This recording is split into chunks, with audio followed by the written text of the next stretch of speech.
या मंदिरामुळे आहे ना गावाचं नाव मेंढून पडलेलं आहे. तुम्हाला जे मंदिर म्हणलं होतं महादेवाचं, तुम्ही पाहू शकता हे ते मंदिर आहे आणि हे जुन्या काळात लोकांनी बांधलंय. म्हणजे जुन्या लोकांनी आमच्यापेक्षा, आमच्या आजोबा त्यांच्यापेक्षा एखादी पिढी मागं असेल बहुतेक. आणि तुम्ही याचं काम पाहू शकता जवळून. हे सगळं दगडात बांधलेलं आहे. नंतर काय थोडाफार इटांचा वापर झालेला आहे बरं का, पण मग दगडातलं काम आहे सगळं तरी एकदम प्लेन काम झालेलं आहे.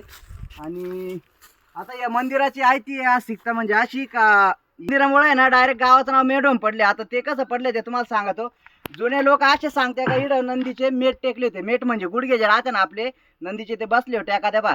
आता ते गुडघे इकडे टेकले होते, त्याच्यामुळे ह्या गावाचं नाव मेटवण पडलं होतं. पण नंतर गावात जास्त मेंढ्या बिंड्या दिसायला लागल्या लोकांना, त्याच्यामुळे मेटवणचं मेंढवण झालं. म्हणजे असं या गावाचं नाव याच्यामुळे मंदिरामुळे झालंय. आळा बाबू म्हणजे असं या मंदिराचा इतिहास आहे. आणि जर तुमच्या घरात अजून कुणी जर जुन्या काळातले लोक म्हातारे बितारे शिल्लक असतील तर त्यांना हा व्हिडिओ दाखवा आणि हे खरं आहे का काय विचारा, मला सांगा कमेंटमध्ये.